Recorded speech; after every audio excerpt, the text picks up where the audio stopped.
Hi my lovelies and striker.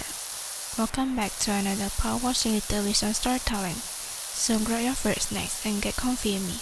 And let's get started with a story that's called A Wireless Message.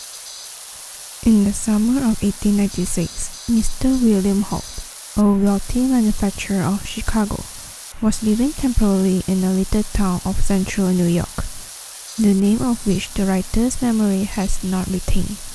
Mr. Holt had had trouble with his wife, from whom he had parted a year before.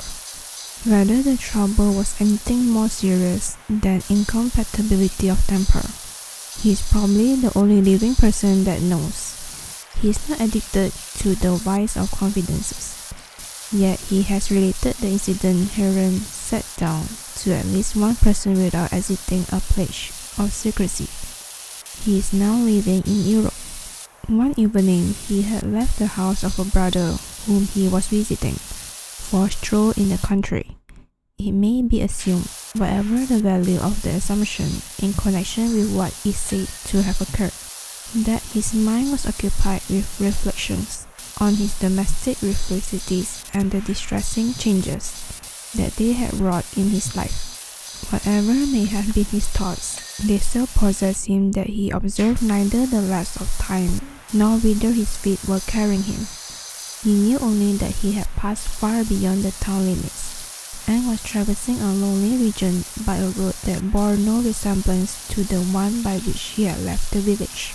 In brief, he was lost. Realizing his mischance, he smiled. Central New York is not a region of perils, nor does one long remain lost in it.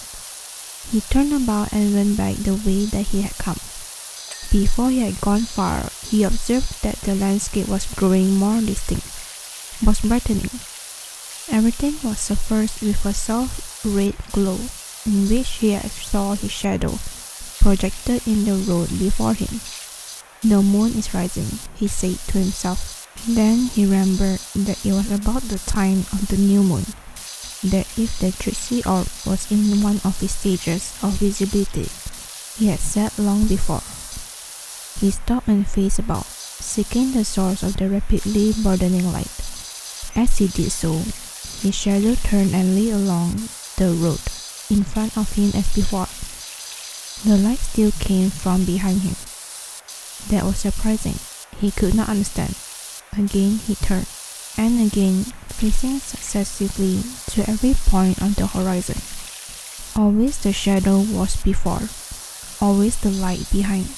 A still and awful red. Holt was astonished. Dumbfounded is the word that he used in telling it, yet seems to have retained a certain intelligent curiosity to test the intensity of the light, whose nature and cause he could not determine. He took out his watch to see if he could make out the figures on the dial. They were plainly visible, and the hands indicated the hour of 11 o'clock and 25 minutes. At that moment, the mysterious illumination suddenly flared to an intense and almost blinding splendor, flushing the entire sky, extinguishing the stars and throwing the monstrous shadow of himself athwart the landscape. In that unearthly illumination, he saw near him, but apparently in the air at a considerable elevation, the figure of his wife, clad in her night clothing and holding to her breast the figure of his child.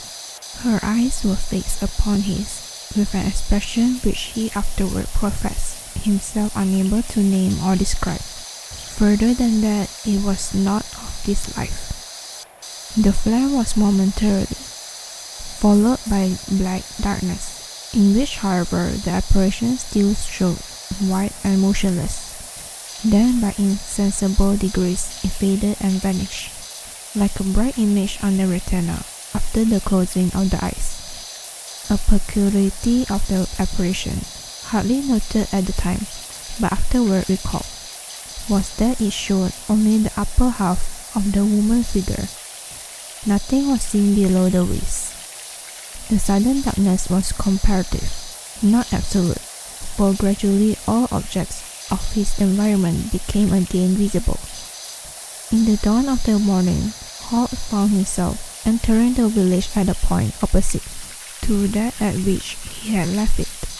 He soon arrived at the house of his brother, who hardly knew him. He was wall-eyed, haggard, and grey as a rat. Almost incoherently, he related his night's experience. "Go to bed, my poor fellow," said his brother, "and wait. We shall hear more of this." An hour later came the predestined telegram. Holt's dwelling in one of the suburbs of Chicago had been destroyed by fire, her escape cut off by the flames. His wife had appeared at an upper window, her child in her arms. There she had stood, motionless, apparently dazed, just as the fireman had arrived with a ladder. The floor had given way, and she was seen no more. The moment of this culminating horror was 11 o'clock and 25 minutes, standard time. So that's the end of the story and the video. If you enjoyed it, be sure to like and subscribe. And if you have any suggestion on what videos I can make in the future, please feel free to put it in the comment section below. And hope you enjoyed the rest of the day, and do drink enough water. Goodbye.